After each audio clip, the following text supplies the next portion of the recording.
Morning, Justin here again from Brickright. We're back down in Cardiff in, I won't tell you where, but we're in Cardiff, undisclosed location. So we're down here, we're doing some Indian sandstone again. So this is the extension that we've built here on your left hand side, and on this side we put all these walls in, built up right down, well that's down there about 2.5 meters. We built these levels right up, filled all this base in here with MOT type 1. We must have had about 25 ton, I think, in there, right the way to fill it all up. So we whacked that in there in layers. We've got a drain, a gully up there, but you can't see out of camera. We've got a drain over here in the corner.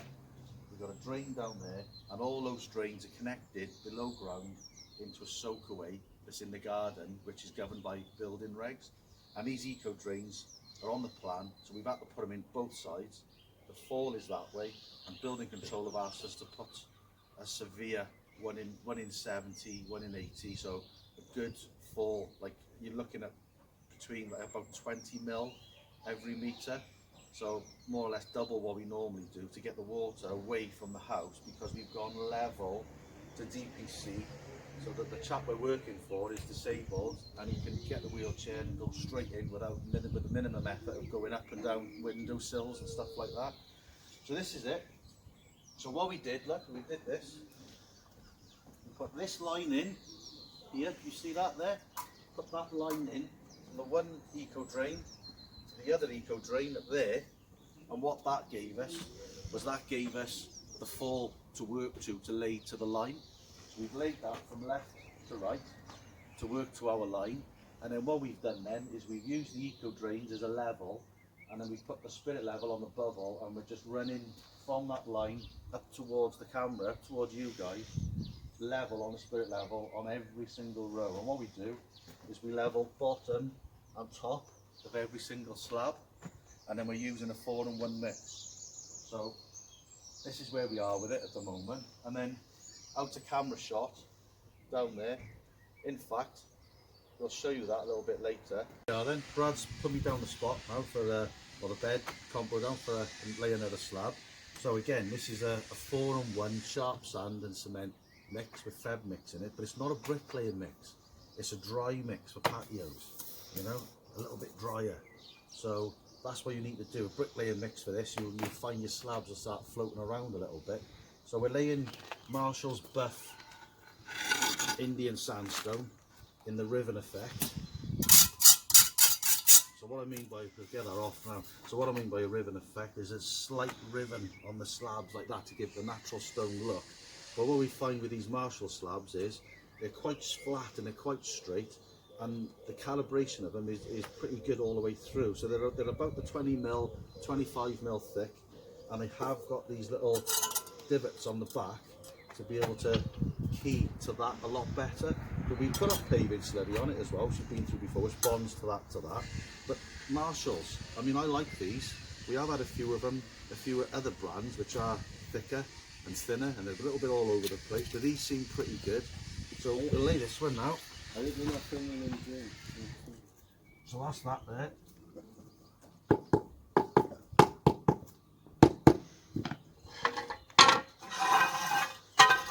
So what we want to do now is level across.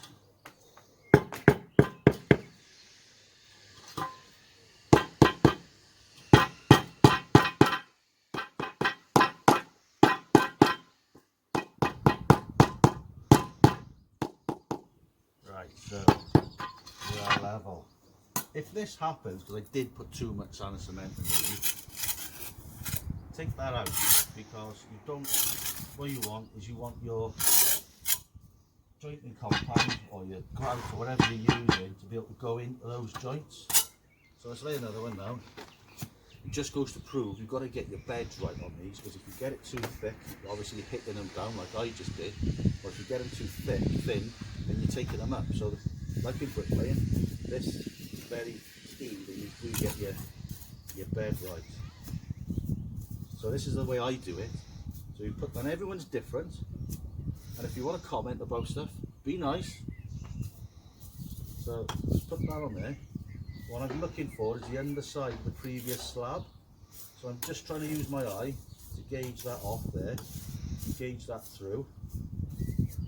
Obviously there's no slab this side, so you're just running off and using your eye.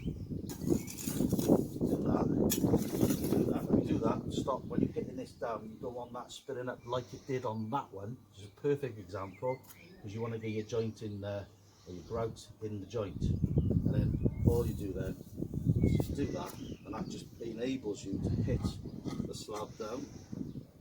So put your slab on. There we are. Same again. You're looking for level now.